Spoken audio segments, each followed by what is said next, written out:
Queremos darles la bienvenida a una nueva edición del Foro Premium del Atlántico, organizado por la Fundación Diario de Avisos. Saludamos a los asistentes que nos acompañan en este espacio de eventos Social Lab, también de la Fundación, a los espectadores que nos siguen a través de Atlántico Televisión, la primera cadena regional privada en Canarias, así como a los usuarios de la plataforma diariodeavisos.com.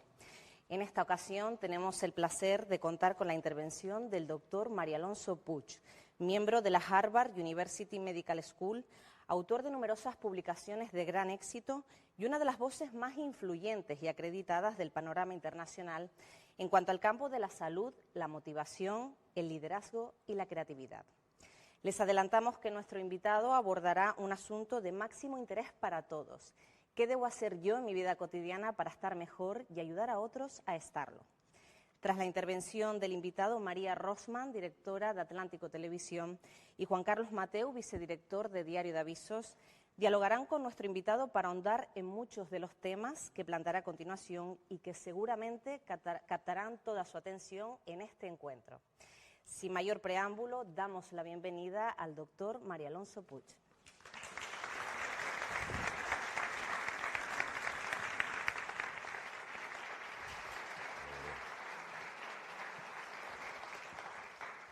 Buenos días, queridos amigos. ¿Cómo estáis? Yo os voy a decir cómo me siento. Me siento realmente afortunado. No son simples palabras, hablo desde el corazón, que creo que es el único sitio desde el que merece realmente la pena hablar. Me siento afortunado primero por el cariño excepcional con el que he sido recibido. Segundo, me siento afortunado porque estoy en una de las islas afortunadas. Y volver al paraíso siempre viene muy bien. Y en tercer lugar, me siento afortunado porque realmente había una dimensión que yo no conocía de estas maravillosas islas, que es todo lo que estamos viviendo. Esta tecnología, este plató de televisión, este diario de avisos. Y como decía mi maestro de Zen Genpo Roshi, hay que saber dar las gracias. Cuando uno se siente afortunado, tiene necesidad de dar las gracias. Y quiero dar las gracias a las personas que me habéis invitado, empezando por ti, Lucas, por gente tan maravillosa, Osimara, María, Juan Carlos y, cómo no, nuestro querido Carmelo, ¿no? Y todas las personas que hacéis posible esto. Mirad, una de las cosas que yo me planteo cuando me dan una oportunidad tan maravillosa como la que me estáis dando hoy es qué puedo hacer para ayudaros a descubrir todas las cosas que podéis hacer y que tal vez no estéis haciendo. Vivimos en un mundo, todos lo sabemos, tan disruptivo que ya no se habla de un mundo en cambio, sino de un cambio de mundo.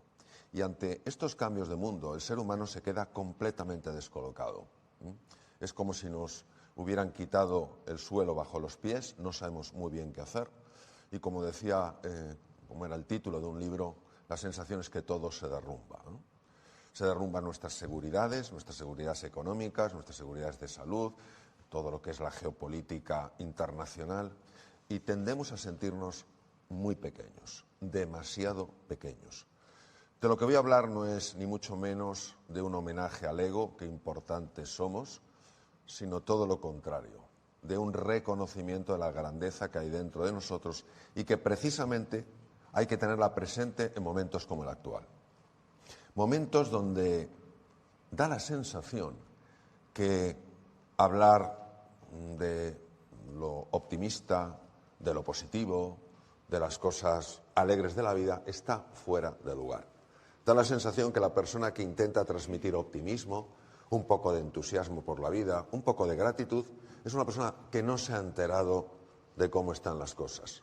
Es una persona que vive en otra realidad. Está en lo que dicen los americanos denial, está negando una realidad. Y yo creo que lo que estamos negando no es que haya una realidad dura, que la hay. Lo que estamos negando es la posibilidad de transformar esa realidad. En una cena maravillosa que tuvimos ayer, donde nos reímos mucho y hablamos de cosas fascinantes, comentaba en una de las cosas que yo compartí con mis nuevos amigos, compartí algo que había ocurrido en España cuando perdió una isla que era Cuba. Pierde Cuba Y Cuba para España era algo de una importancia extrema. Es decir, te habían arrancado un miembro de tu cuerpo. Y lógicamente esto generó una tristeza que inundaba todos los espacios. Todo el mundo estaba triste, tocaba estar triste, tocaba tener esa cara derrumbada, tener ese aspecto alicaído, ¿no? Y la generación del 98, que es la generación de la pérdida de Cuba, es una generación de escritores maravillosos y nadie les puede negar a estos escritores su talento formidable, pero tienen un pozo de tristeza. Lo que tocaba era estar triste. Y en aquel entorno, en aquel contexto tan duro para toda España,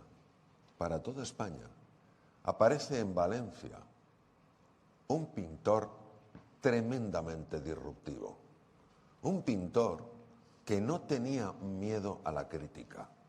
Un pintor que sabía lo que España necesitaba en ese momento. Y estaba dispuesto a ofrecerlo desde su pequeño espacio, desde su ciudad, con la voluntad de alegrar el ánimo de todos los españoles. Por eso se le llamó el pintor de la luz. En un momento de oscuridad, en un momento de tiniebla, en un momento de hundimiento nacional, aparecen unos cuadros llenos de luz, llenos de vitalidad, llenos de fuerza. Don Joaquín Sorolla fue durísimamente criticado por algunos de los miembros de la generación del 98, que cómo se atrevía a transmitir ese optimismo, que cómo era posible que mostrara ilusión y alegría, que eso ofendía al espíritu nacional. Me recuerda en un programa online que yo llevaba sobre la práctica de la quietud, no se podía en aquel momento tener encuentros presenciales, una mujer empezó a practicar esto que compartía, que todos conocéis como mindfulness. Y bueno, yo les daba una sesión de 2 horas o 4 horas dependiendo, pasaba un tiempo, teníamos una conversación de cómo esto lo habían incorporado en su día a día. Y esta mujer contó lo siguiente: fui a un funeral, se podía ir a funerales, lo que pasa es que iba todo el mundo con mascarilla. Fui a un funeral por la pérdida de un ser muy querido por mí. De alguna manera la práctica de esa quietud, la práctica de ese silencio interior, de ese volver a mi centro, me dio una paz y una serenidad que hasta a mí misma me sorprendieron. ¿Cómo podía estar yo tan serena cuando la pérdida era tan grande? Sentía el dolor, sentía la tristeza y a la vez sentía un bálsamo que de alguna manera dulcificaba ese dolor. Pero lo que más me sorprendió, dijo esta mujer, fue escuchar algún comentario por casualidad. No debía importarle tanto esa persona, si no estaría mucho más hundida. Entonces, ¿por qué os cuento esto? Os cuento esto porque lo fácil en estos momentos, en momentos de confusión, en momentos de irritación, en momentos de cambio tan profundo, lo fácil es tomar la posición de una víctima y anclarte en la queja, y anclarte en la protesta, y anclarte en la justificación. Mira, con la que está cayendo, mira, no sé qué tal cual. Y yo sé que eso es tentador, pero sí es tentador para todos, no para unos pocos, para todos. ¿Cuál es el problema? El problema ya lo definió muy bien Mahatma Gandhi, alma grande Gandhi. Dijo, cuando tú señalas a algo o a alguien con un dedo, hay 3 que te señalan a ti. Es decir, cuando tú dices, esto está destrozando mi vida, esto me está impidiendo ser feliz, porque esta incertidumbre, de repente una cosa sube, luego baja, no sé qué hacer, eso, que es tan obvio y que es lo que señala tu dedo, no debe evitar que 3 dedos te señalen a ti. Pero esto es muy importante. No te señalan a ti para culpabilizarte, no te señalan a ti para avergonzarte, no te señalan a ti para decir, mira, no, te señalan a ti para decirte, tú eres responsable. Y responsable hay que entenderlo como responsibility, es decir, no como culpabilidad, sino como capacidad de respuesta. Es decir, tú tienes una capacidad de responder ante lo que está pasando. Mirad, a mí me ha influido muchísimo la vida de una serie de personas, una serie de biografías que he conocido con cierto calado, con cierta hondura. Y una de esas biografías que más me ha impresionado es la de una niña que nace hace muchos años en Tuscumbia, en Alabama. Una niña que nace sin ningún tipo de problema físico, mental, nada. Pero a los 3 meses la vida le manda una prueba muy dura. No sabemos exactamente lo que fue, por lo que hizo en esta criatura debió ser una meningoencefalitis. La niña enferma y el resultado es que se queda ciega, muda y sorda.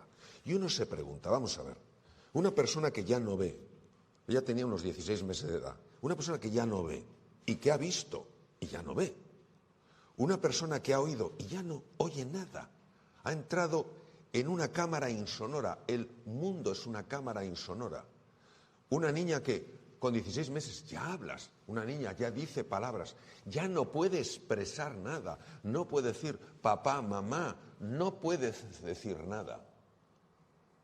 ¿Acaso una persona así no tiene todas las justificaciones del mundo para decir mi vida es una miseria y siempre lo será?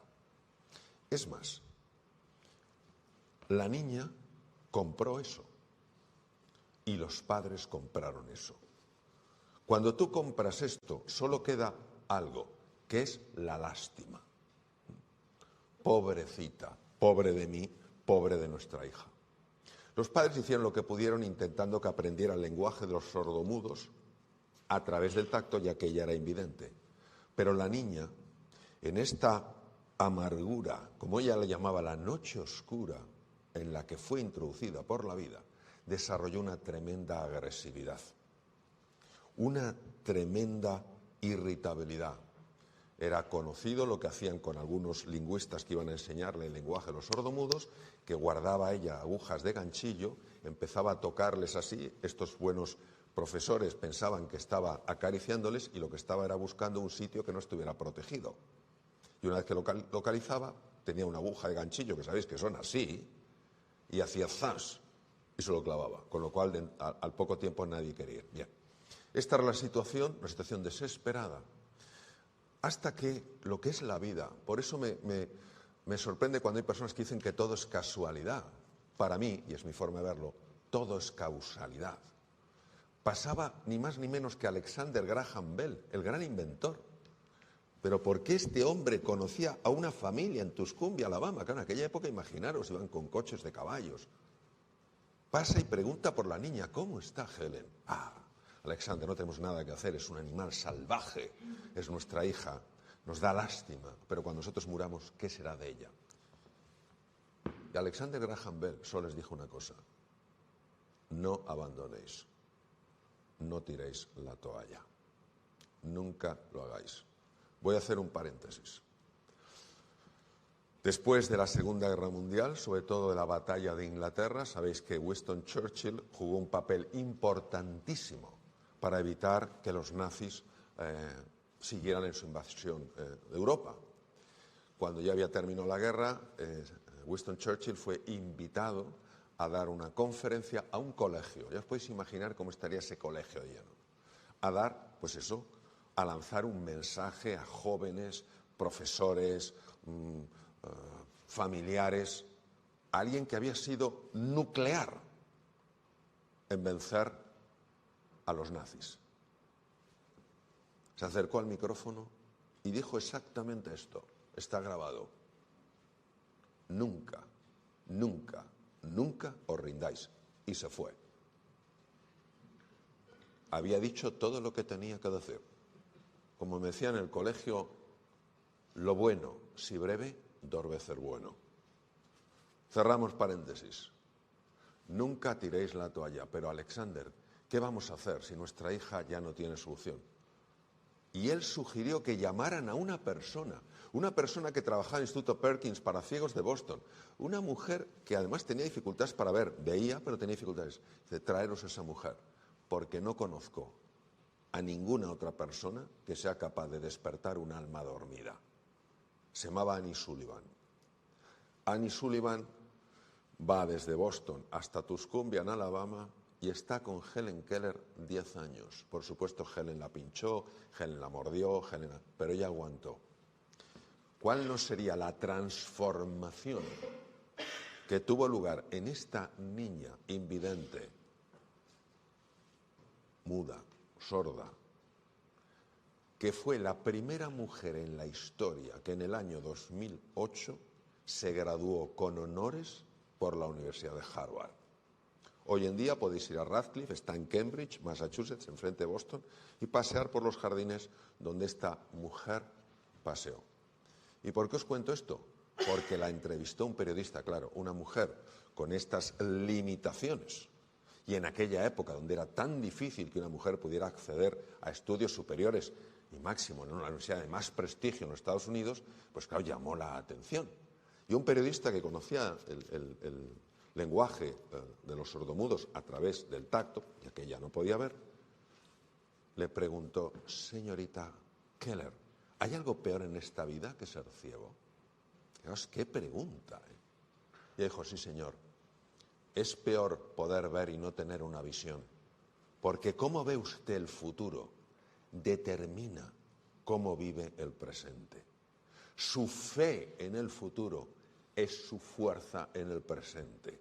Y añadió lo siguiente: dice, yo soy una, solo soy una, no lo puedo hacer todo, pero sí puedo hacer algo.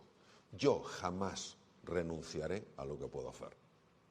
Este es el mensaje fundamental que quiero compartir con vosotros. Que cada uno de nosotros, donde esté, como esté, en lo que haga, en la medida de sus posibilidades, decida no tomar el papel de una víctima, que es el papel facilón, y tomar el papel de un actor, de una actriz. No estamos hablando del actor más importante, actriz más relevante. Actores y actrices que estén dispuestos a cambiar las cosas. Dicho esto, y esto es una elección personal, es una decisión de cada uno, porque lo fácil es caer en la seducción de la justificación, en la tentación de la excusa. Es muy fácil, son muy jugosos. Cuando tú decides, no, yo ya no me voy a quejar, yo ya no me voy a fijar solo en lo que está mal. Sé que hay cosas que están mal. Yo voy a enfocar mi atención como si fuera un rayo láser en donde quiero que estén las cosas. Y entonces la mente del ser humano, cuyo poder es difícil de describir, empezará a hacer que cosas sorprendentes sucedan. De hecho, esto ha sido revelado por gente de la talla de Albert Einstein, de Niels Bohr, de David Bohm, todos ellos de física, grandes profesionales de física cuántica, escritores, místicos, filósofos. Montones de personas lo han visto, pero en un mundo que suele nutrirse de la queja, de la justificación, donde es más fácil tomar el papel de una víctima que el de un protagonista, muchas veces estas personas que ofrecen un mensaje tan disruptivo es mejor ignorarlas o incluso destruirlas. Pues Goethe dijo lo siguiente: a propósito de todas las iniciativas, hay una verdad elemental cuya ignorancia mata innumerables ideas y espléndidos planes. En el momento en el que uno se compromete de verdad, la providencia también lo hace. Toda clase de cosas comienzan a suceder, cosas que jamás habrían sucedido sin su previo compromiso. Todo un caudal de sucesos se pone en marcha con aquella decisión por medio de encuentros inesperados, recursos insospechados y ayuda material que nadie hubiera podido imaginar. Si sabes que puedes o crees que puedes, ponte en marcha, ponte en marcha. La audacia tiene poder y magia. Albert Einstein estudió este fenómeno, Albert Einstein es obviamente posterior a Goethe, y dijo lo siguiente: la separación que vemos entre el mundo interior y el mundo exterior es una pura alucinación de la consciencia. Es decir, si nosotros queremos tener un impacto positivo en el mundo, si no nos son indiferentes los demás, si no nos es indiferente la naturaleza, si no nos es indiferente, y la separación que vemos entre el mundo interior y el mundo exterior es una alucinación de la consciencia, quiere decir que si yo estoy bien por dentro, aunque no sea consciente de ello, algo en mi presencia va a irradiar una energía, llamémosle así, que va a hacer que el mundo exterior de alguna manera empiece a modificarse. Claro, esto supone tal nivel de empowerment, de empoderamiento en la persona, porque claro, cuando uno se tiene que nutrir de excusas, tiene también que considerarse sumamente pequeño, sumamente pequeña, para que esas excusas tengan un cierto peso. Entonces tienes que arrebatarte ese poder interior. En el momento en el que tú recuperas ese poder interior y te das cuenta de que cuando tú te mueves, el universo se mueve contigo, ya dices, oye, hay más cosas que puedo hacer. Entonces yo os voy a decir lo que se sabe desde la ciencia, desde la medicina, desde la neurociencia, desde la física y desde la metafísica, que nos ayuda a estar mejor. Y que si nosotros hacemos esto por las mañanas, empezamos a entrenarnos, a cambiar pequeños hábitos, a ilusionarnos con esa transformación, hasta nuestras propias células, y no hablo metafóricamente, hablo literalmente, van a empezar a cambiar. En el ser humano hay 3 dimensiones. A unos les parece mejor, a otros peor. Es innegable que existen esas 3 dimensiones, incluso desde el punto de vista científico. Una de ellas claramente se puede pesar y medir. Pertenece a lo que se llama la res extensa, como la definió René Descartes en el siglo XVII. Es el cuerpo. Todos tenemos un cuerpo. Y negar la existencia de un cuerpo, o querer destruir el cuerpo, o pensar que el cuerpo es un obstáculo, es un grave error que casi le lleva a Gautama Buda, al famoso Buda, a la muerte, porque inicialmente consideró que el cuerpo era la cárcel del alma, un poco en la línea de Platón, de hecho son más o menos de la misma época. El cuerpo es fundamental para que tú estés bien e irradies eso. Hablaremos del cuerpo. Hay 2 elementos que pertenecen a la res cogitans de Descartes, lo que no se puede pesar ni medir, y no por eso deja de existir. Hay ondas de radio, ondas de televisión, no las vemos, pero no por ello dejan de existir. Y dentro de la res cogitans hay 2 dimensiones, la dimensión mental y la dimensión espiritual. Cuando nosotros entretejemos, entrelazamos la dimensión física con la dimensión mental y la espiritual, el resultado es un ser humano. Tú quitas el cuerpo a un ser humano y no es un ser humano. Tú le quitas la mente a un ser humano y no es un ser humano. Le quitas el espíritu a un ser humano y no es un ser humano. Es como un tapiz hecho de 3 hilos. Quitas uno de los hilos y ya no puedes reconocer la figura en el tapiz.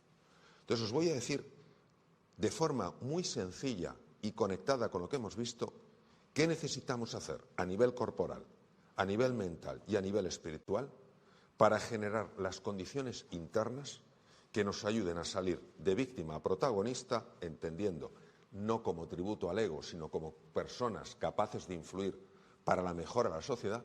¿Qué podemos hacer en estas 3 dimensiones? Y si lo hacéis, aunque sea de una forma sencilla, aunque muchas veces lo hagamos de una manera discontinua, si lo tenéis presente y poco a poco lo vais afianzando, vais a notar cambios, no digo ya en vosotros, alrededor de vosotros. Lo que no vais a saber es que esos cambios proceden de vosotros, porque tiene que ver con cómo funciona el inconsciente. Y por su propia definición, el inconsciente es aquello de lo que no somos conscientes. Vamos a hablar de la res extensa. Extensa porque se puede medir, tiene una extensión, se puede pesar y medir. El cuerpo. ¿Qué sabemos hoy que necesitamos hacer todos para estar bien a nivel corporal? Y son 4 cosas, pero 4 cosas con un impacto tremendo. Y lo que voy a hacer yo es conectar cada dimensión con las otras, para que no las veamos en sentido puramente tradicional. Bueno, yo tengo que hacer ejercicio para tener bien el corazón. Vamos a ver. Primero, la postura tiene una importancia extrema. Hombros caídos, hombros elevados, rostro tenso, mirada baja, cuerpo encorvado, cuello tumbado, son leídos instantáneamente por áreas del cerebro que generan el tipo de sentimientos propios de una persona que se siente insuficiente para hacer frente a los desafíos. Es decir, no es que el sentimiento lleve a ese cuerpo, es que el cuerpo lleva a ese sentimiento.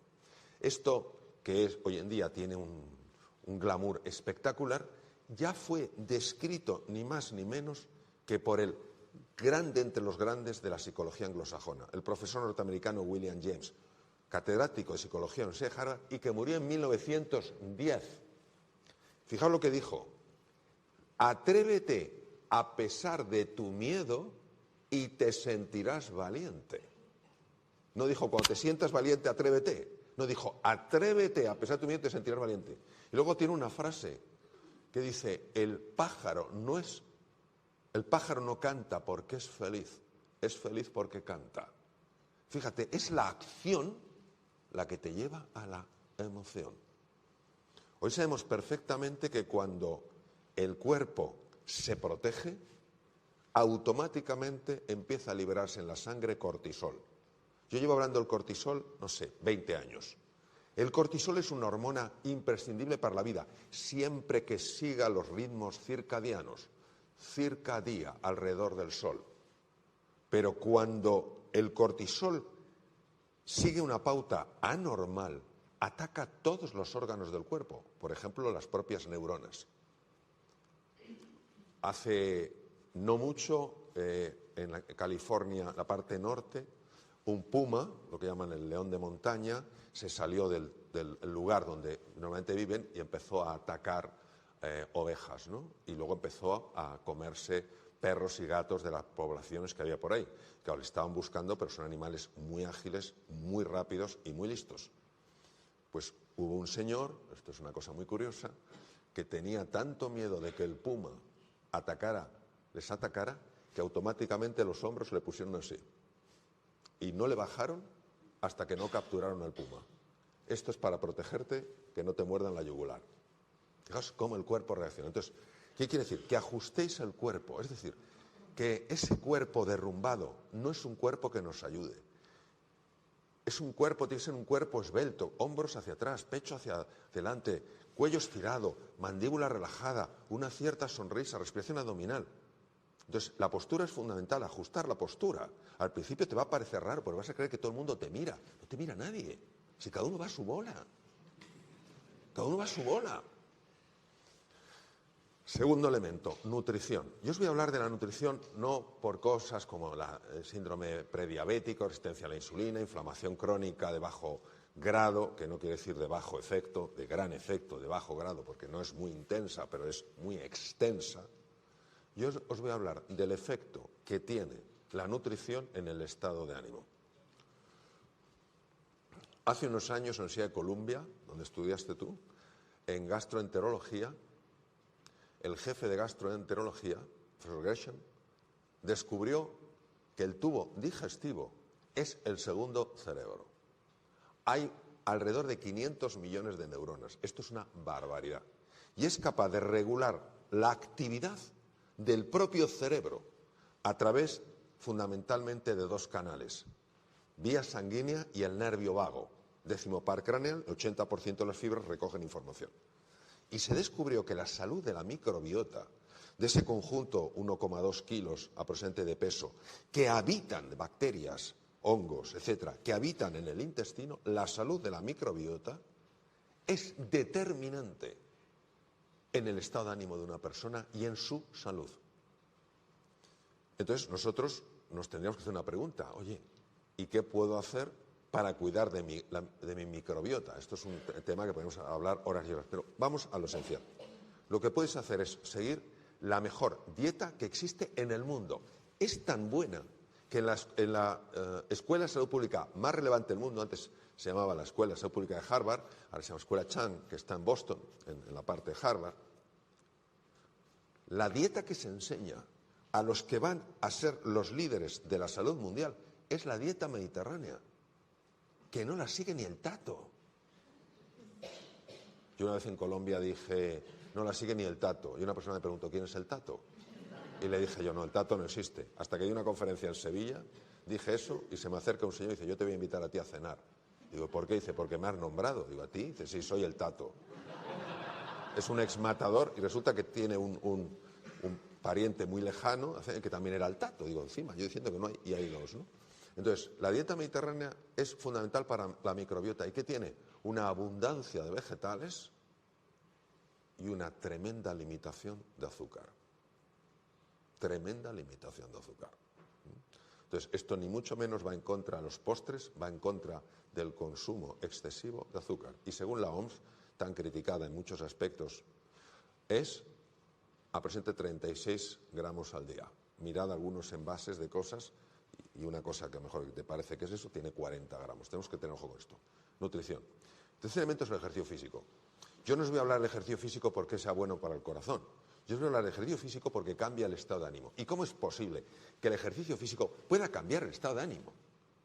Pero los que hacen o hacemos ejercicio físico sabemos que es así. Porque cuando tú haces ejercicio físico pasan cosas en el cerebro. El cerebro empieza a liberar lo que se llama BDNF, Brain Derived Neurotrophic Factor, factor derivado del cerebro. Y eso favorece que se formen nuevas neuronas a partir de células madre y nuevas conexiones. Fijaros lo que es eso. Moviendo el cuerpo estás cambiando la citoarquitectura del cerebro. Porque durante el ejercicio físico liberas IGF, factor proinsulínico, que está demostrado que reduce las posibilidades de padecer un Alzheimer. Y porque durante el ejercicio físico liberas VEGF, factor de crecimiento endovascular, que hace que se formen nuevos vasos sanguíneos, con lo cual las neuronas tienen mayor o mejor nivel de nutrición. El ejercicio físico, que no quiere decir que te apuntes a un gimnasio, quiere decir que nos movamos. El sedentarismo se carga el organismo. La persona sedentaria es más irritable.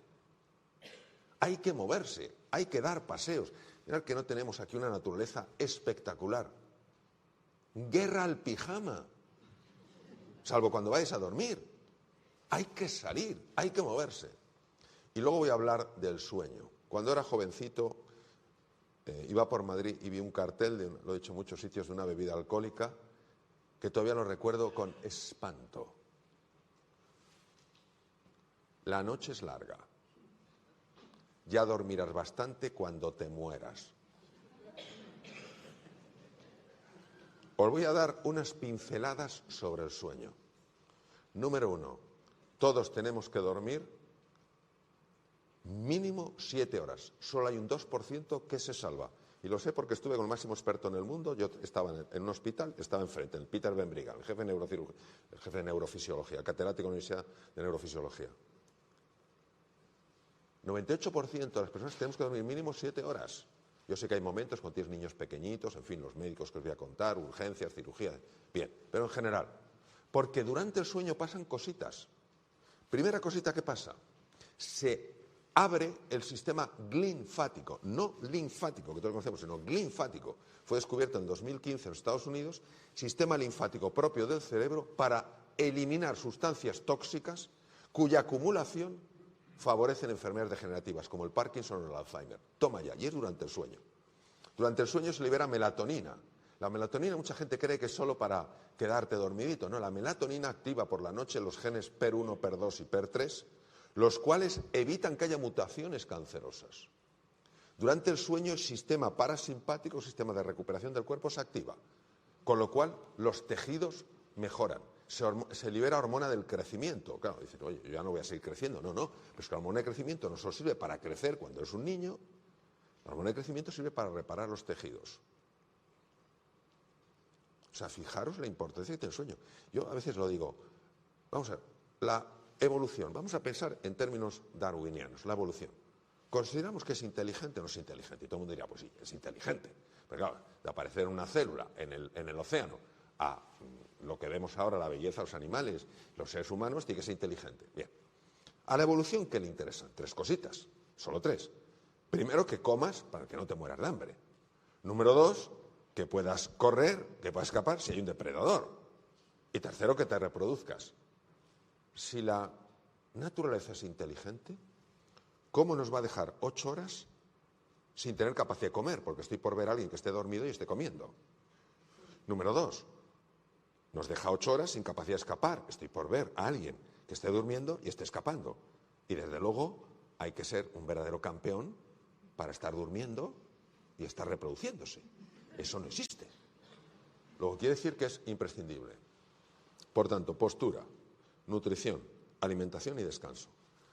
Cerramos la res extensa. Y esto lo podemos hacer todos, aunque sea darse un paseíto de 5 minutos y afecta a tu estado de ánimo, aunque sea en un momento determinado decir, no, hoy tengo que comer más vegetales.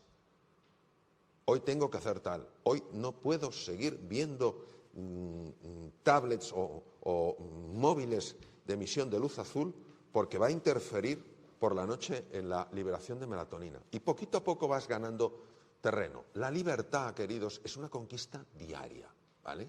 Entonces, poco a poco vas introduciendo hábitos, no con ese espíritu de perfección, sino de mejora continua. Entonces, cerramos la parte de la res extensa, la que se puede medir, los procesos corporales. Y nos vamos a la res cogitans, la parte mental y la parte espiritual. Parte mental. Lo voy a hacer muy fácil para que lo entendáis. 2 circuitos en el cerebro. Red neuronal por defecto, red ejecutiva central. Red neuronal por defecto. La cabeza siempre al pasado o al futuro. Al pasado para avivar resentimientos, rencores, lamentos, culpas, vergüenzas. Al futuro para traerse angustias de lo que vendrá. Esa es la red neuronal por defecto, que es donde estamos normalmente. No sé si ustedes dando cuenta, creo que sí, de la pérdida de atención que existe no solo en la juventud, sino en las personas adultas. O sea, hoy como el búho, aprende y dice, no, pero hay que ver cómo se fija. Dejas la cara puesta y el resto te lo has llevado. Por eso es tan importante activar la otra red, la red ejecutiva central, estar en la aquí y en la ahora. Que estás con tus hijos, no pensando en el trabajo. Oye, Mario, es que no puedo evitar pensar en el trabajo, ya lo sé. Lo que sí puedes hacer es tomar responsabilidad y volver a tus hijos. Y conforme más vuelvas al presente, más desarrollarás el músculo de la atención, que además tiene determinadas estructuras cerebrales asociadas a ese músculo, ¿no? Y es un entrenamiento constante. Pero es que lo que se ha demostrado es que la red ejecutiva central, la que te permite estar en el aquí y en el ahora, lo que hace es que captas mucho mejor los datos que están sucediendo, porque estás más atento, estás más atenta, procesas mejor la información. Pero es que además mejora la salud. La mente que divaga es una mente infeliz. La mente centrada es mucho más feliz. Por eso la práctica del mindfulness es una práctica que se está extendiendo tanto en colegios, en universidades, en centros de salud, en hospitales, en universidades, en centros de investigación, por ejemplo, en Silicon Valley, etcétera, etcétera, en todas partes. ¿Por qué? Porque si no estás atento, si no estás presente, estás ausente. Y si estás ausente y eres incapaz de leer el presente, ¿cómo te vas a preparar para el futuro? Cerramos de manera resumida la parte res cogitans que corresponde a la mente y ahora nos vamos a la dimensión espiritual que tampoco se puede pesar ni medir. ¿Esto en qué consiste? Consiste en ser capaz de incluir a la otra persona en tu vida, a que no te sean indiferentes los sentimientos de los demás, a que no te sea indiferente su estado de ánimo, a que no pensemos solo y únicamente en nosotros. Cuando somos conscientes de que nuestra mejora va a ayudar a otras personas a mejorar, ¿puede haber un propósito más bonito en la vida? ¿Cómo podemos nutrir esa dimensión espiritual? Ha sido muy investigado, por ejemplo, ni más ni menos que por la Clínica Mayo en Rochester, considerada todavía la mejor clínica del mundo, en un sitio inhóspito, en Minnesota. Bien, primero, la gratitud. La gratitud. Recuerdo en un documental en el que participé que llegamos a un sitio y a la hora de la cena pedí un entrecot, me lo trajeron y estaba un poco duro y dije, esta carne está dura. Y el director del documental, que ha estado en muchos países muy complicados del mundo, me miró y me dijo con enorme cariño, dijo, Mario, no hay carne dura, hay falta de hambre. Aquello que para mí era un problema hubiera sido el sueño para el 90% de la población mundial. Entonces, saber agradecer. Nuestro ego hace que nos fijemos en lo que nos falta, no en todo lo que tenemos. Y esto es importantísimo, la gratitud. La Clínica Mayo ha estudiado mucho el efecto de la gratitud en el cuerpo. Y es espectacular. Es decir, acuéstate agradeciendo algo. Seguro que hay algo en tu vida que puedes agradecer y despiértate agradeciéndote algo. Tengo un amigo que tiene una fundación en una isla en África donde mueren paludismo, sida, etc. Y a este hombre le descolocaba verles tan contentos. Y un día uno de ellos le dijo, oye, dime una cosa, me tenéis descolocado. Os levantéis por la mañana y os veo súper contentos con esa alegría. No lo entiendo, si aquí morís como chinches. Y este le dijo, Juanjo, es que para nosotros, cada día que nos levantamos y hemos sobrevivido es un triunfo. Nosotros nos hemos acostumbrado a que esto es lo normal, no lo es. Gratitud. Segundo, cordialidad, ser una persona cordial. ¿Cuánto hace la cordialidad? Llegar a un sitio y que te traten con un poco de amabilidad. A lo mejor no te van a poder resolver tu problema, pero sí vas a reconocer que existe esa disposición real a ayudarte a resolverlo. En lugar de esa indiferencia que su problema, a mí me trae al pairo. Tercer lugar, compasión. Compasión, ¿por qué? Porque todo el mundo lleva sus heridas. Eso no quiere decir que esas heridas no tengan sus consecuencias cuando llevan a actos inapropiados, pero quiere decir que es más importante que ver la mancha, ver la herida.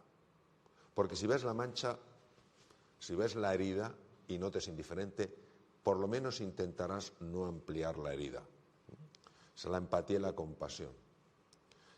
El contacto con la naturaleza.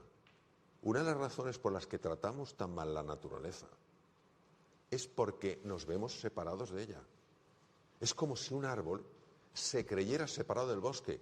¿Sabéis que hay árboles sanos que alimentan a través de hongos a los árboles enfermos?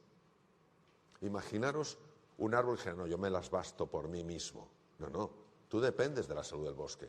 Entonces, ese contacto con la naturaleza. Y luego, muy importante también, ese saberse rendir a que todos necesitamos ayuda, que no es motivo de vergüenza pedir ayuda y dejarse ayudar. La humildad es una cualidad profundamente espiritual, porque todo lo que ayude a trascender el ego, todo lo que ayude a ir más allá de eso es espiritual. Entonces, ya termino para que podamos tener un bonito coloquio. Lo que os quiero decir es esto. Si cuidamos estas dimensiones a nivel de la res extensa, de la parte corporal, física, fisiológica, anatómica, metabólica, si vamos trabajando este estar en el aquí y en el ahora, cada día tiene su afán. No dejarnos llenar de angustia por lo que vendrá en el futuro, si el futuro lo creamos entre todos, por favor. Ni dejarnos abrumar por los errores del pasado, ¿quién nos los ha cometido?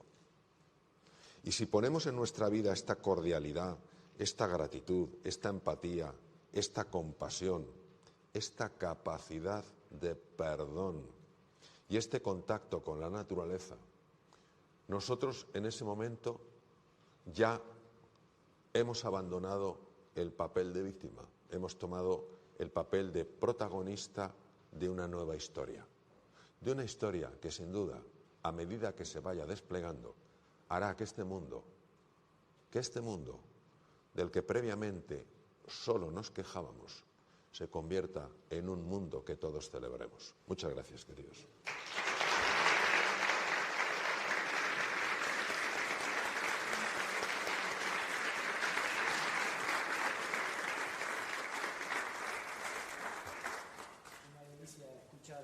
Mario Alonso Puig, uno de los grandes divulgadores más influyentes del mundo, como saben, un excepcional comunicador, como acaban de comprobar con esta maravillosa, esta brillante ponencia, que además nos ha aportado herramientas para responder a la pregunta que da título a este foro, ¿no? Que no es otra que ¿qué debo hacer yo en mi vida cotidiana para estar mejor y ayudar a otros a estarlo? Una cuestión en la que seguiremos profundizando en estos próximos minutos con María Rosman, nuestra compañera María Rosman.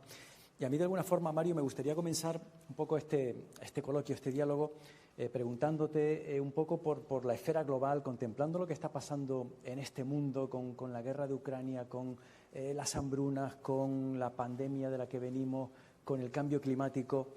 No sé si compartes que nos lleva a una conclusión de que el ser humano, por un lado, es el mayor riesgo de este planeta, pero también que la autodestrucción depende de nosotros, ¿no?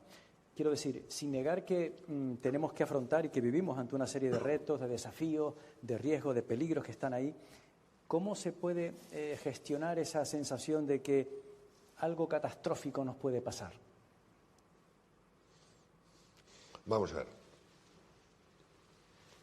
Para que nosotros a nivel global podamos experimentar una transformación en el mundo, hacen falta una serie de cosas muy concretas y muy específicas.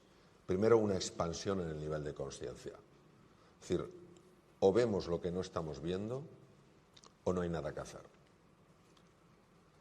Si no tenemos el coraje, si no tenemos la valentía de descubrir nuestra verdad, aunque nos duela, nuestra propia inautenticidad, no hay nada que hacer. O sea, quiero que nos imaginemos que negáramos la contaminación. ¿Para qué vamos a tomar ninguna acción si estamos en la fase de negación, la fase de denial? Entonces, lo primero es tener el coraje de poder contemplar nuestra verdad, la verdad acerca de nosotros, sin ánimo de juzgar, sin ánimo de acusar, sin ánimo de culpabilizar y sin ánimo de castigar, simplemente de conocer con profundidad y con calado. De hecho, hay muchas personas hoy en día, me consta, que están ampliando su nivel de conciencia. Yo llevo unos 30 años hablando de estos temas y yo he trabajado con empresas en muchos lugares del mundo y hace años a mí todo lo que me pedían era liderazgo, gestión de equipos de alto rendimiento, creatividad, patatín patán. Y yo intentaba colar, como fuera, temas de bienestar, temas de felicidad, y no tenían demasiada receptividad, porque todavía no conectaban los resultados de la empresa con el bienestar de las personas, por sorprendente que parezca. Hoy en día, el 95% de lo que me piden las empresas, a nivel global hablo, son cómo mejorar el bienestar de su gente. ¿Cuál es la diferencia? Una expansión del nivel de conciencia. Se han dado cuenta que la gente, que las personas están sufriendo tanto, están en una fase de burnout a tal nivel que ya está afectando resultados. Entonces, ya me gustaría que se hiciera por amor al ser humano. Lo que más importa es que se haga, aunque sea para mejorar resultados, y que eso beneficie al ser humano. Entonces, ahí hay una expansión del nivel de conciencia. Una vez que se expande el nivel de conciencia, se toma responsabilidad. Me invitaron a dar una conferencia para un grupo de ingenieros de muchos sitios del mundo. Y era la primera conferencia que se les daba sobre el estrés crónico, el burnout.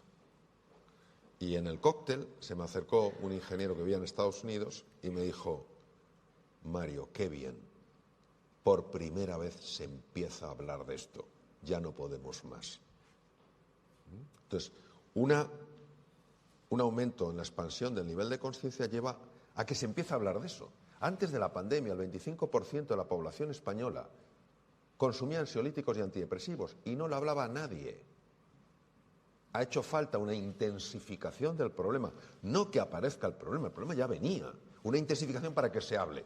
Y cuando se habla, porque uno se ha dado cuenta de la envergadura del tema, entonces ya se toma responsabilidad. Oye, hay que hacer algo. Entonces existe la motivación, algo te mueve, ¿eh? Y la confianza de que algo puedes hacer. Hay que empezar por pequeños pasos, en este caso por una conversación para hablar del estrés. Y eso lleva a nuevas acciones y acaba cambiando las estructuras. No podemos cambiar la estructura global si ni siquiera estamos teniendo conversaciones auténticas sobre nuestra situación. No podemos negar que el mundo ha evolucionado de una manera extraordinaria desde el punto de vista científico y técnico. Lo cuestionable es si hemos evolucionado desde el punto de vista humano. Eso es lo cuestionable. Nosotros ahora vivimos el doble de lo que es la esperanza de vida, es el doble de a comienzos del siglo XX. A comienzos del siglo XX, una persona de 40 años literalmente era un anciano. Se describía así a las personas de 40 años. Un tranvía atropella y mata en la Gran Vía o en Viena a un anciano de 42 años. Yo veo a las personas igual de agobiadas. No tenemos tiempo para nada. Pero aunque viviéramos 200 años. Entonces, es tomar conciencia y ser capaces de enfrentarnos a una dimensión de nuestra verdad que no es agradable. Nuestra hambre de poder. de someter a los demás, de manipular, nuestra deshumanización, ver a la persona no como un fin en sí mismo, sino como un objeto. Y hace falta esa valentía de aguantar la mirada. A veces tenemos más lucidez y no necesitamos tocar tanto fondo. Pero si no tenemos esa lucidez temprana, necesitaremos tocar un fondo muy hondo para decir, esto no puede seguir así. Entonces, es lo que te diría, empezar a tener conversaciones, pues como estáis teniendo aquí, o como me comentabas ayer, Lucas, cosas tan importantes que estáis haciendo en el diario de avisos sobre temas pues que a la gente les dé pautas para vivir mejor, es decir, es ir cambiando la polaridad. Pero esa polaridad no se puede cambiar si solo nos fijamos en lo que no se puede hacer o en todo lo malo que hay en el mundo, en lugar de poner nuestro foco en lo que sí se puede hacer y en lo que se puede mejorar el mundo. En tu libro Reinventarse pones el foco en la grandeza, que así lo defines, que todos llevamos dentro, entendiendo como grandeza pues cómo vivir de acuerdo a quién es cada cual, ¿no? Y que lamentablemente pocos descubren. Anoche lo hablábamos, hay una frase tuya que lo explica de forma muy clara y muy contundente, y es que la mayor parte de los seres humanos se mueren con la música dentro, nunca la oyeron sonar. ¿Cómo descubrir ese poder oculto? Es una gran pregunta. A mí me encantan los cristales naturales. El cuarzo, la amatista, todas estas cosas. Me encanta porque me parece una armonía, una belleza. Tú ves una amatista, que es ese cristal morado precioso, y si te das cuenta, toda la superficie es muy fea. Parece una piedra más. Solo cuando se rompe la apariencia, aparece la geoda, esa especie de cueva llena de cristales maravillosos. Entonces, todos nosotros tenemos esa doble condición. Tenemos una condición que no es agradable a los sentidos y tenemos una condición que escapa a los sentidos. Yo no tengo la capacidad con mis sentidos de ver una geoda y saber que es una geoda, a menos de que conozca la piedra, claro, y sepa que, porque no puedo ver el cristal. Entonces esto es muy importante. Nosotros estamos atrapados por nuestros sentidos. Creemos que el mundo que vemos es lo único que hay. Veo esa piedra fea y creo que eso es lo que yo soy. La amatista, el cristal, la geoda, solo se puede ver con los ojos de la fe. Y la fe no es un acto del entendimiento, es una decisión de la voluntad. Decido apostar. Decido apostar por lo bueno que hay en mí. Decido apostar por lo bueno que hay en los demás. Michelangelo Buonarroti, estábamos hablando, Lucas y yo, antes de figuras del Renacimiento, hablábamos de Leonardo, que es un gran experto, Lucas, como sabéis. Hay una figura que a mí me enamora, que es la de Michelangelo Buonarroti. Michelangelo vivió una época muy difícil de la historia porque el Papa era Julio II. Julio II debía tener un temperamento de bigotes y le obligó literalmente a pintar la Capilla Sixtina, ya que Michelangelo era escultor. A pesar de eso, en fin, lo que hizo es indescriptible por su belleza. Algunos de los peores bloques de Carrara, las canteras de Carrara todavía se pueden visitar, el mármol blanco más espectacular del mundo, algunos peores bloques le caían a Michelangelo, porque no tenía ese favor. Y él nunca se enfadaba. Y claro, me miraban y decían, pero mira la grieta, mira la mancha.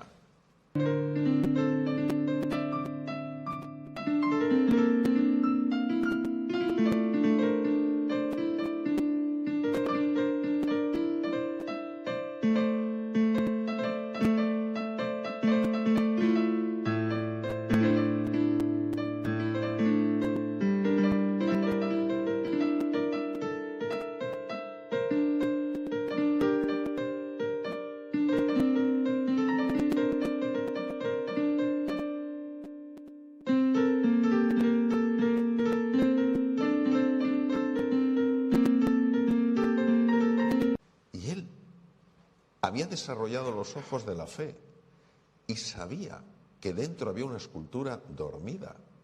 Y entonces lo que él hacía era quitar los fragmentos que sobraban. Sabemos que esto es así por temas de la vida de Michelangelo. Cada uno de nosotros es una escultura. Es absurdo la comparación. ¿Cómo puedes comparar la Pietà con el Moisés o con el David?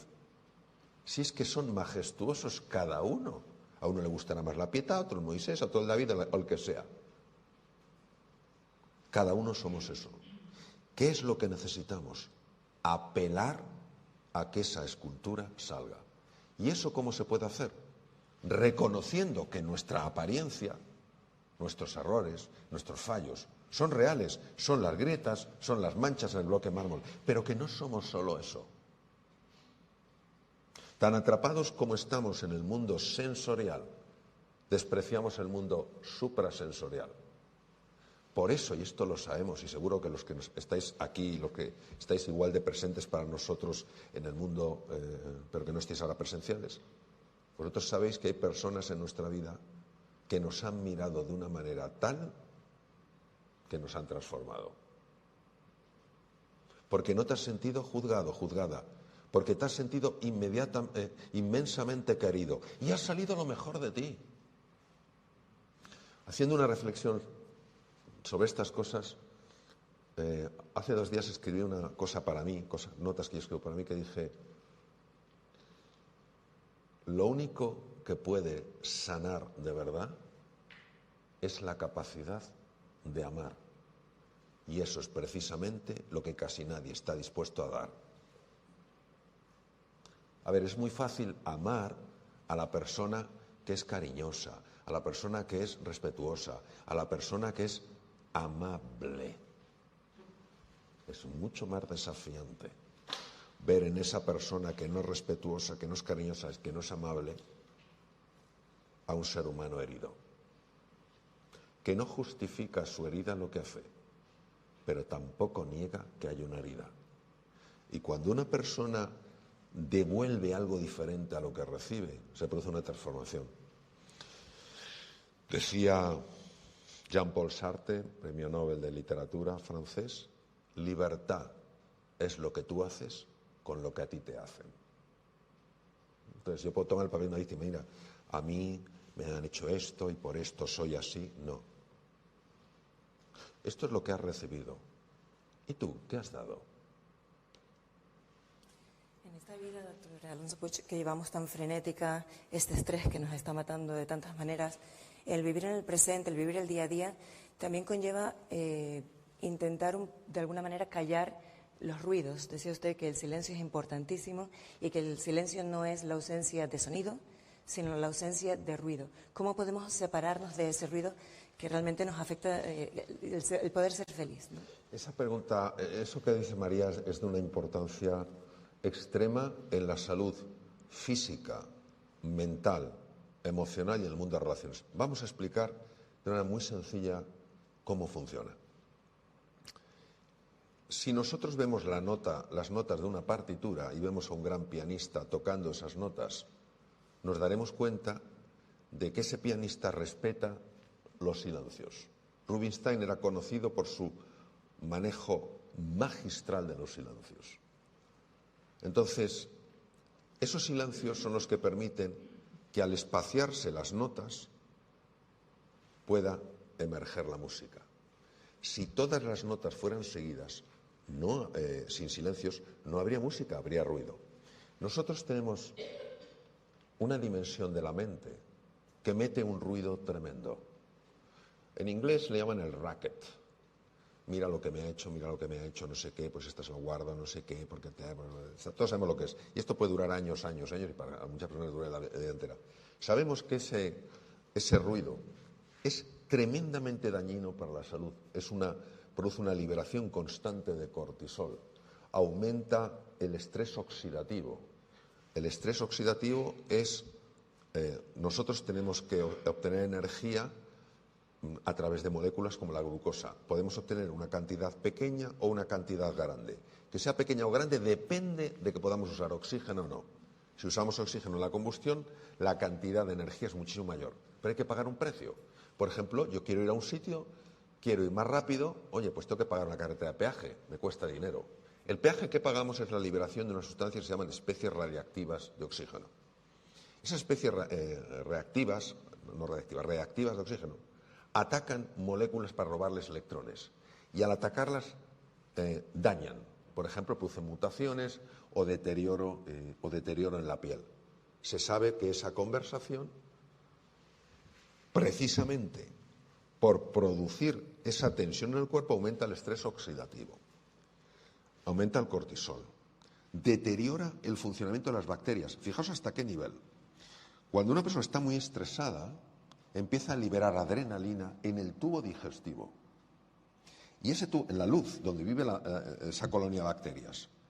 Y eso que libera hace que bacterias que se comportan como amigas empiecen a comportarse como enemigas.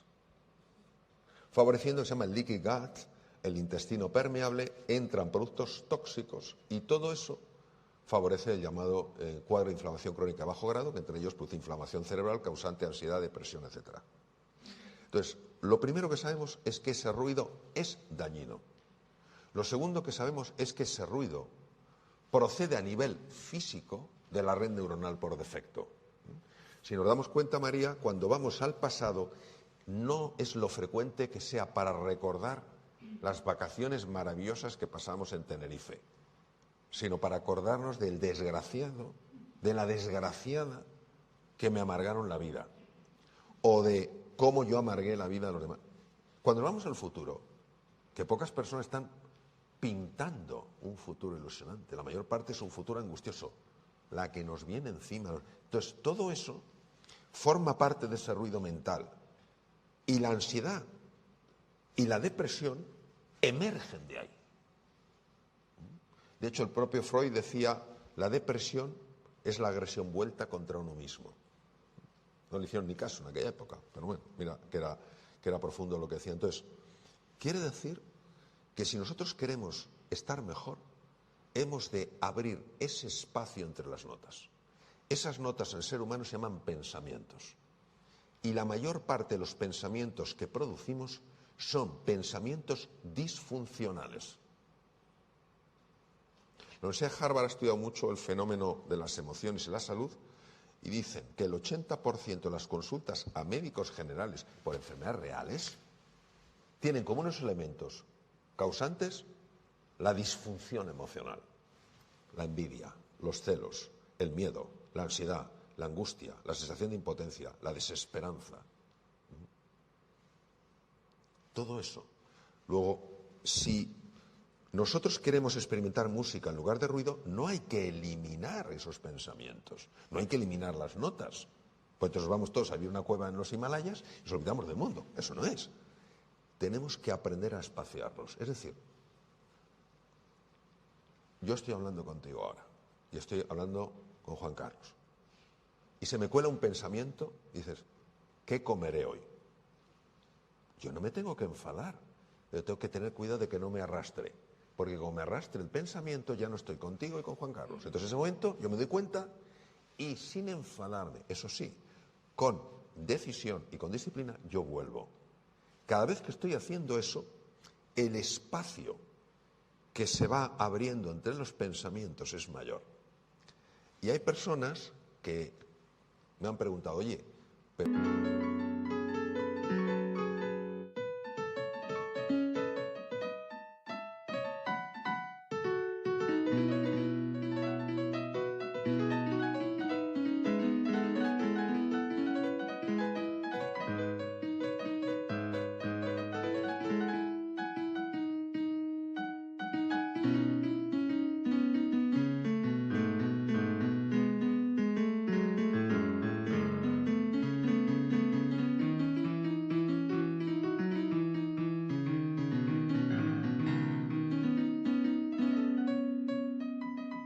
Pero si no pienso tanto, estaré peor. ¿Qué va?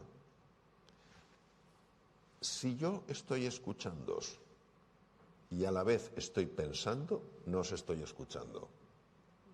Cuando tú sustituyes el pensamiento por la observación, por la conciencia, estás en otro nivel. No podemos hacer eso sin espacio. Entonces llega un momento en el que solo entran algunos pensamientos y fundamentalmente tú, al estar observando, ya sabes lo que tienes que hacer porque te recibes mucha más información.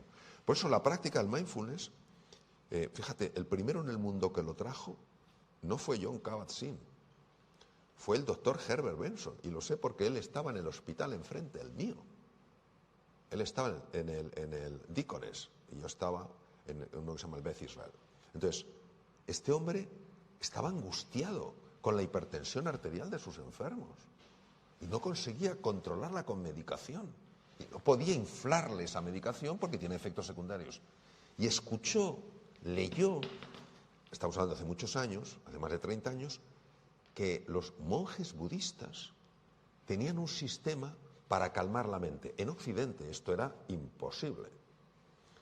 Y él, como científico, fue un proceso complicadísimo, se fue a Dharamsala, en el norte de la India, donde vivía la comunidad budista después de la invasión por China, del Tíbet, aprendió esto y se lo llevó a sus enfermos. Y sus enfermos empezaron a mejorar de la hipertensión arterial. Yo estando, en una época estuve en trasplante hepático en el Deaconess, bajé a su despacho, pues sabía que estaba él ahí, Mario y tal. Y estaban demostrando, estaban investigando y demostrando que la práctica del silencio previo a cirugía cardíaca hacía que después de la cirugía, estando intubados, por tanto inconscientes, la incidencia de arritmias posoperatorias después de cirugía cardíaca, que no es rara, bajara. Pero es que luego empezó a pasar una cosa muy curiosa. Claro, era cardiólogo puro, luego creó el Instituto Herbert Benson, ahora se llama Herbert Benson, entonces se llama Mind Body, de la Universidad de Harvard. Entonces, algunos enfermos le dijeron, doctor Benson, es que esto nos está ayudando, este silencio, esta quietud, no solo a que usted nos diga que estamos mejor la tensión y que nos encontremos mejor, menos dolor de cabeza, tal cual. Es que estamos empezando a resolver cosas en nuestra vida, yo qué sé, pequeñas cosas, pero no sabes cómo resolverla. La bronca en casa, que siempre es la misma bronca, de una forma diferente. Y entonces él empezó a interesarse por lo que pasaba en el cerebro, siendo cardiólogo, ¿no? Y ya empezó tal. John Kabat-Zinn hizo lo mismo en la Universidad de Massachusetts, también en Massachusetts, claro. Hace 30 años le tomaban por un loco. Tiene un mérito este hombre extraordinario. Gente desahuciada, y empezó a enseñarles a trabajar la quietud. Y empezaban a mejorar. Hoy en día se ha demostrado que la quietud reduce la intensidad y la frecuencia, por ejemplo, de los episodios de esclerosis múltiple. Y esto se lo explicaba a algunos de los mejores neurólogos de España y se quedan alucinados. Porque nuestra medicina muchas veces es muy res extensa, solo lo físico. Y la res cogitans, lo mental y lo espiritual, parece que sobra y hay que integrarlo, ¿no? Entonces, ¿qué podemos hacer? Entrenarnos en estas prácticas. Pero ¿sabes lo que pasa? Que nuestra mente, que lo lía todo, dice, es imposible que una cosa tan sencilla pueda tener tal efecto. Hoy en día, con más de 30 años de investigación, sea Harvard, Stanford, MD Anderson Cancer Center, montones de sitios, con toda la investigación que hay, todavía hay una resistencia. No, esto no tiene sentido. Con lo ocupado que estoy, con lo ocupada que estoy, voy a cerrar los ojos 10 minutos. No, es que vas a estar mucho mejor. Entonces, eso es lo que te diría. Es crear el hábito de la quietud. Es el espacios de silencio para estar bien. Momentos de recuperación. Tú, Mario, que eres médico, has sido médico cirujano, especialista en aparato digestivo, ¿nos confirmas que la ciencia avala que las personas que afrontan una enfermedad de cierta gravedad, si la afrontan con una predisposición favorable, tienen más opciones de salir adelante, que se activa de alguna manera el sistema inmunológico? Sin ninguna duda. O sea, lo puedo avalar, todas las veces que sea necesario. Y voy a dar una sencilla explicación.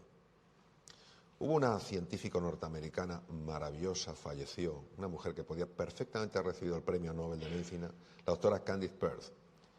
Ella demostró que todos tenemos receptores en cada célula del cuerpo para distintos tipos de hormonas. El cortisol es la hormona del miedo. Cuando se acopla a un linfocito asesino, por ejemplo, expertos en atacar virus y expertos en atacar tumores, ese linfocito asesino pierde su fuerza. Pero si tú tienes ilusión, tienes confianza, tú bajas tus niveles de cortisol y subes los niveles de otras hormonas. Puede ser serotonina, puede ser dopamina, y eso produce un efecto diferente en el funcionamiento del sistema inmune. Segundo tema, la microbiota está en constante contacto con el sistema inmune, el sistema de defensa, el que nos tiene que proteger de bacterias, virus y tumores, que ahí está la mayor parte de los problemas, quitar los traumatismos, quitar los envenenamientos, etcétera, etcétera. ¿Por qué el 80% del sistema de defensa del cuerpo está en la pared del intestino? Porque la piel mide 2 metros cuadrados, pero el aparato digestivo, la mucosa, el revestimiento interno, si lo abres, equivale a 2 pistas de tenis.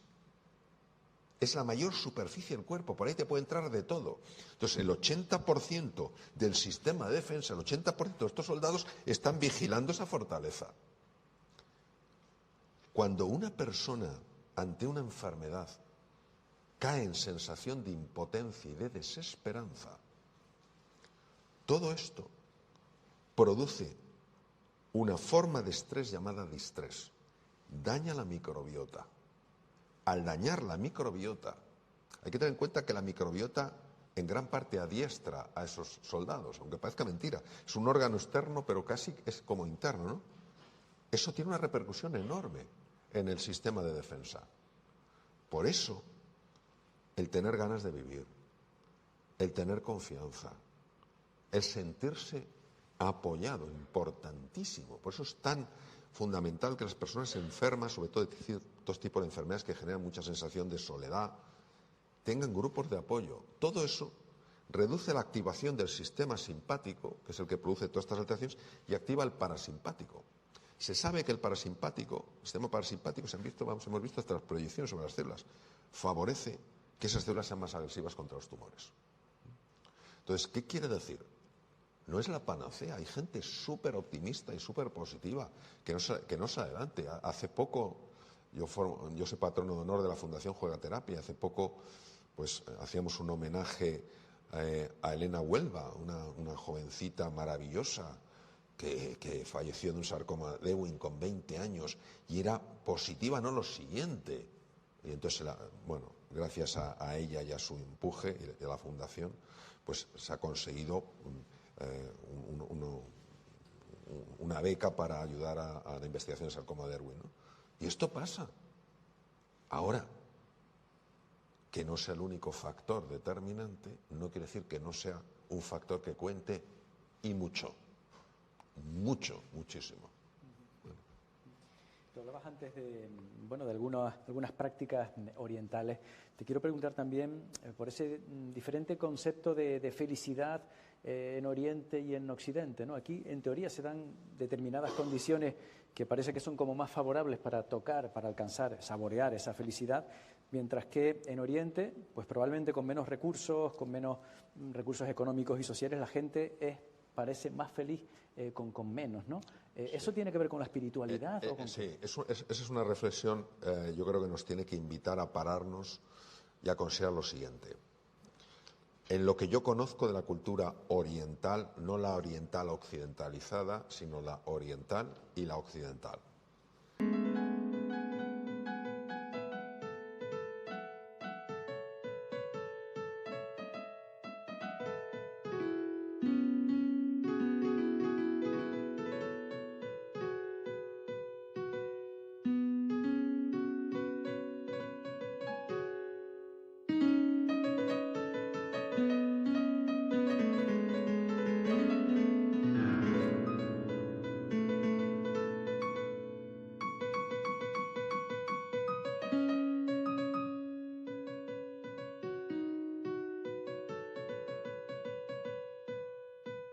La cultura occidental, para mí, comete un grave error, que es equiparar la felicidad con el tener. Mientras que la cultura tradicional oriental, la felicidad la conecta con el ser. Nosotros podemos tener cosas agradables a los sentidos, y eso pertenece al mundo del tener. Pero a mí eso no me gusta llamarlo felicidad, me gusta llamarlo bienestar. Te da una vida más cómoda. Mientras que para los orientales, en la filosofía oriental, y también incluso en la filosofía sapiencial occidental, la felicidad tiene que ver con el ser.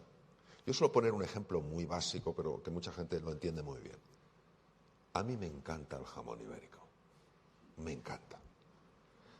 Y hay de esos jamones que tú te lo comes y se te saltan las lágrimas.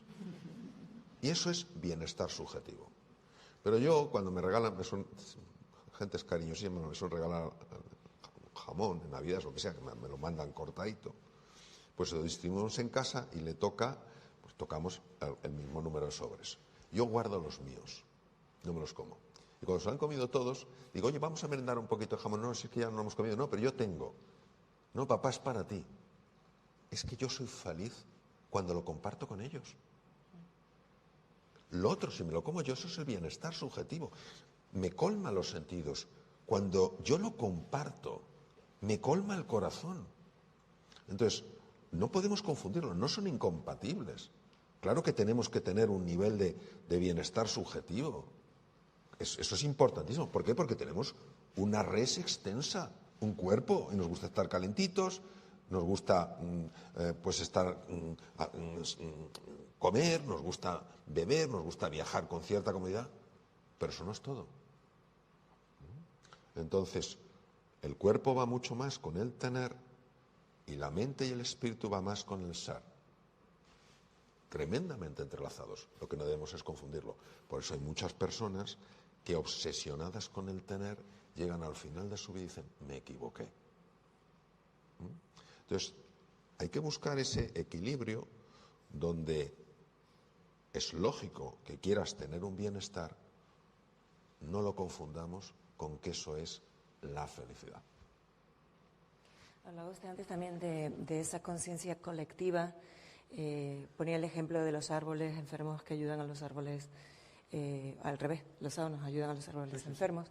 ¿Existe esa conciencia colectiva en los seres humanos también? ¿Estamos conectados de alguna manera todos en otro plano, en el plano? Sí. ¿De qué manera influye? ¿Cómo hay un efecto mariposa de alguna manera? Sí. Esto, María, nos invita a elevarnos de plano, es decir, salir del plano físico y entrar en el plano metafísico. Cuando entramos en el plano metafísico, la mecánica newtoniana o la física newtoniana no nos sirve, porque la física newtoniana está diseñada para el plano físico. Solo nos sirve la física cuántica, porque la física cuántica es el plano metafísico de la física. Entonces, cuando entramos en ese plano, no está María, no está Juan Carlos, no está Lucas, no estáis vosotros, no está Mario. Somos uno en el plano metafísico. ¿Qué quiere decir? Que en el plano físico da la sensación de que lo que me pasa a mí no le impacta al resto. Si incluimos el plano metafísico como parte de una realidad, sin excluir la otra, claro que la física newtoniana tiene su validez en el plano físico, pero no sirve en el metafísico. Si incluimos el plano metafísico, te das cuenta de que tus pensamientos, lo que tú irradias o lo que proyectas, está teniendo un impacto en los demás. Una de las personas que lo intuyó rápidamente fue Carl Gustav Jung, el gran psiquiatra suizo. Jung hablaba del inconsciente colectivo. Si entendemos la vida de Jung, Jung fue un verdadero adelantado a su época. Me suena como algunos de vosotros aquí, adelantados a su época y tremendamente incomprendidos incluso por el propio Freud, ¿no? Jung pasó tiempo con tribus en África, con tribus en Australia y con tribus en los Estados Unidos, con tribus nativas americanas. E intuyó este concepto, la conexión de las mentes a través de lo que llamaba el inconsciente colectivo. Yo he practicado una meditación en Bután que se llama Metta, sobre el amor, se llama Loving Kindness Meditation en inglés, sobre el amor, y nos consta que pensar y querer el bien para personas que están a distancia puede tener un impacto independientemente de la distancia. Desde una mente tan racional, tan materialista, tan limitada y limitante como la que opera en el día a día, esto es un absurdo. Cuando uno sube de nivel y conecta con la física cuántica y ve que un electrón está comunicándose con otro a miles de kilómetros de distancia, que rompe el paradigma, dices, ¿y si fuera verdad? Claro, esto nos da una enorme responsabilidad, porque quiere decir que tus pensamientos negativos y destructivos no solo te hacen daño a ti, sino que hacen daño a la humanidad. Tus pensamientos constructivos y positivos, sin negar realidades difíciles, realidades dolorosas, no solo te hacen bien a ti, es que están haciendo bien a la humanidad. Sin ninguna duda, sin ninguna duda. Lo que pasa es que, claro, esto es tan disruptivo con nuestra mentalidad, repito, tan materialista, racionalista y limitante, pero fijaos, es como si uno contempla el océano, ve dos dimensiones, ve la superficie y ve el fondo. Las dos existen. Nos hemos quedado en la superficie. ¿Valida eso de alguna manera el poder de la oración? Claro. Vamos a ver, la oración es muy importante porque todo hay que contextualizarlo muy bien, ya que hay personas que ante la palabra oración o la palabra religión sienten que el ánimo se expande y a otros les salen sarpullidos porque han tenido experiencia de todo tipo. Y hay que ser tremendamente respetuoso con lo que cada persona ha vivido y fuera dogmatismos. La oración, como yo la entiendo, es la conexión con un universo infinitamente sabio e infinitamente bondadoso. No que está deseando que metas la pata para ponerte una marquita roja y luego recordártela 1.000.000 de veces, sino que está deseando verte feliz. Entonces, por eso, esa disposición, yo me he encontrado en situaciones, honestamente, en situaciones muy complicadas, tanto profesionalmente como personalmente, donde me he rendido, se llama el surrender, te rindes y dices, no sé por dónde salir, échame una mano. Y de la nada, out of the blue, de la nada, me ha venido una idea, una serenidad, una paz que me ha hecho conectar con eso a niveles inimaginables. Yo no quiero vender nada a nadie. Lo que tampoco quiero es, por miedo a que alguien piense que yo he fumado algo raro, el no compartir esto. Porque esto hace que nunca te sientas solo, que nunca te sientas sola.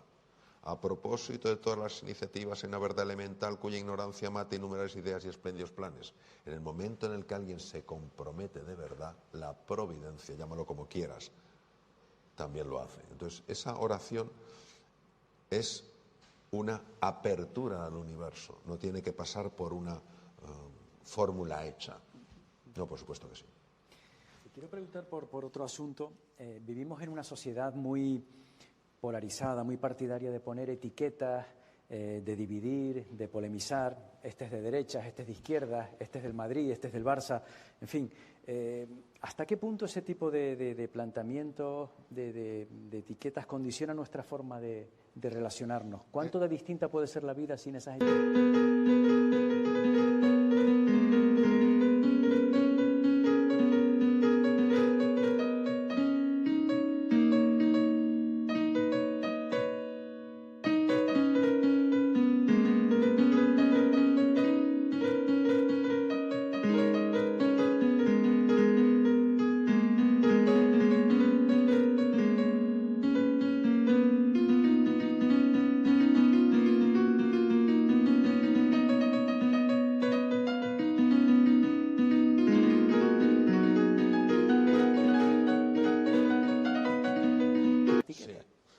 En la época de la pandemia, la época más dura en España, se construyó un hospital en Madrid, que es el Hospital Zendal, en IFEMA.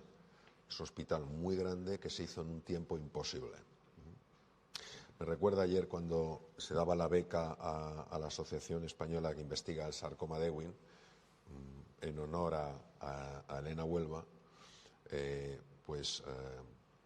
la cantidad de cosas que se tuvieron que hacer para hacer un baby pelón, que es lo que se vende, y de eso se le da a la Asociación Española, y el pañuelito lo diseñó Elena Huelva. Pues para hacer un baby pelón hacen falta 3 meses. Sabían que ella estaba a punto de fallecer y que quería tener su baby pelón. Lo hicieron en 3 días. ¿Vale? Entonces, ¿por qué os cuento esto? Porque el Hospital Zendal era imposible de hacerlo en el tiempo que se necesitaba, y sin embargo se hizo.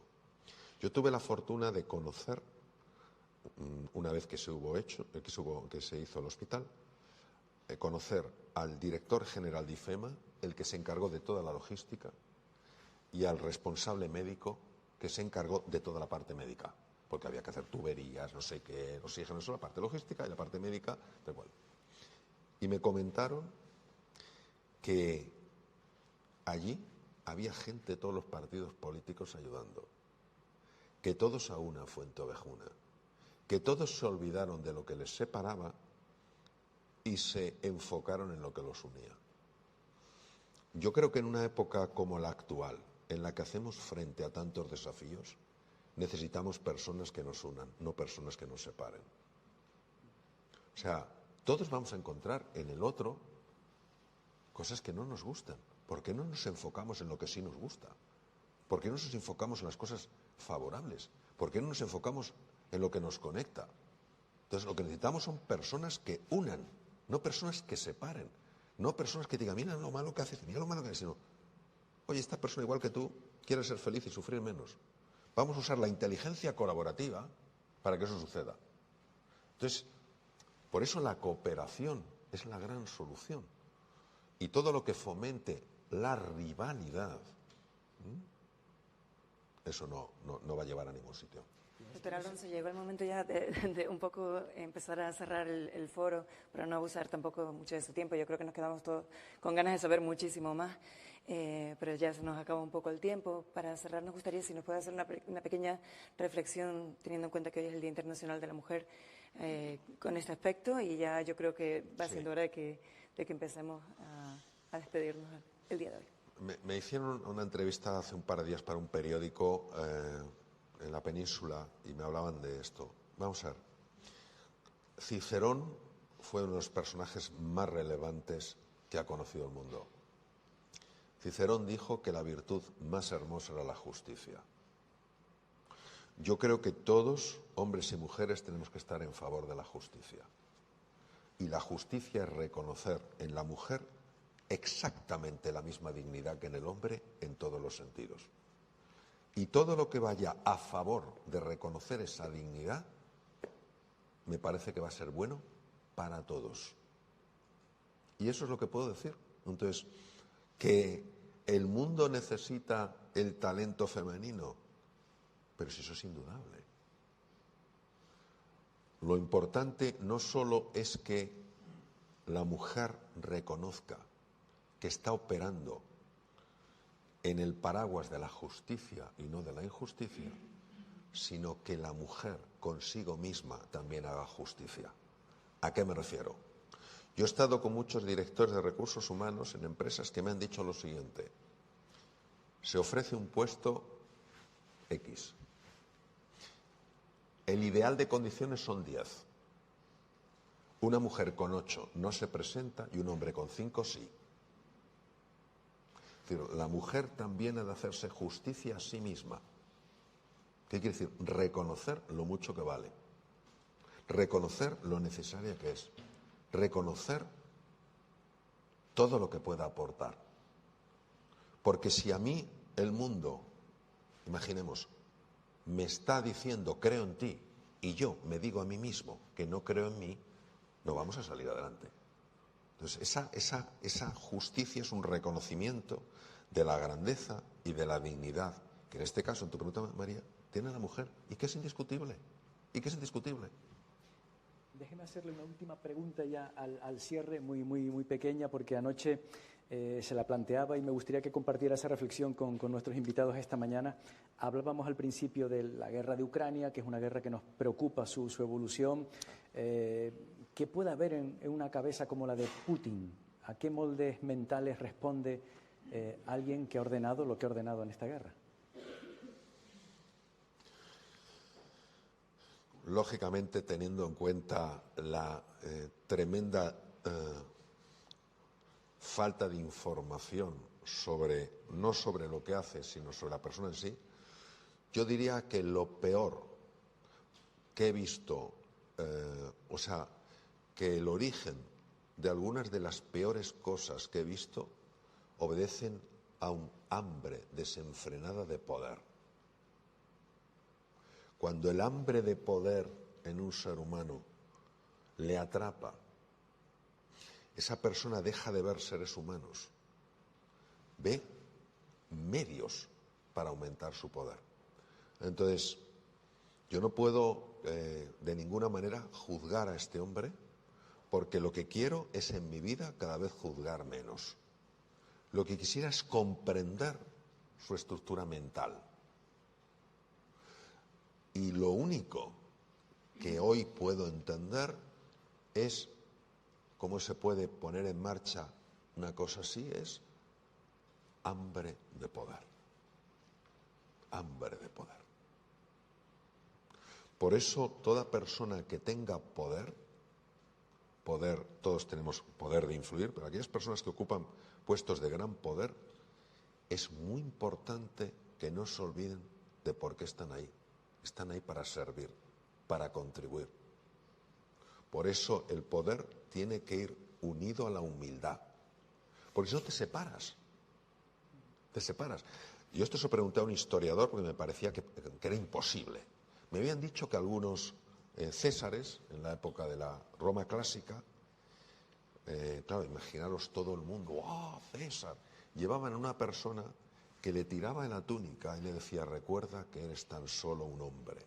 Recuerda que eres tan solo un hombre. Y dije, no, esto, digo, de luego, con Nerón y con Calígula esto sería imposible. Dice, no, con Nerón y con Calígula, pero sabemos que algunos emperadores existían. Entonces, tenemos que tener eso, decir, recuerda que no eres más que nadie. Tienes un puesto más importante, eso no te convierte en una persona con mayor dignidad a nivel humano. Entonces, en el momento en que perdemos esa conexión con lo terrenal, nos creemos que estamos por encima del bien y del mal. Y entonces podemos encontrar justificación a cualquiera de nuestras acciones.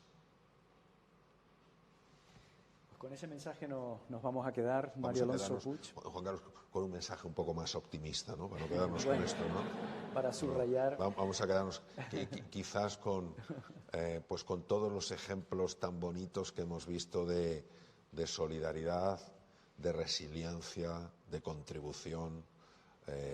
Muchas personas en muchos lugares del mundo, en España y en muchos sitios, vamos a quedarnos con eso, que en medio de la fealdad también hay el otro, hay belleza. Pues un gustazo escucharle y aprender tanto esta mañana con sus reflexiones. Muchas gracias. Gracias a todos.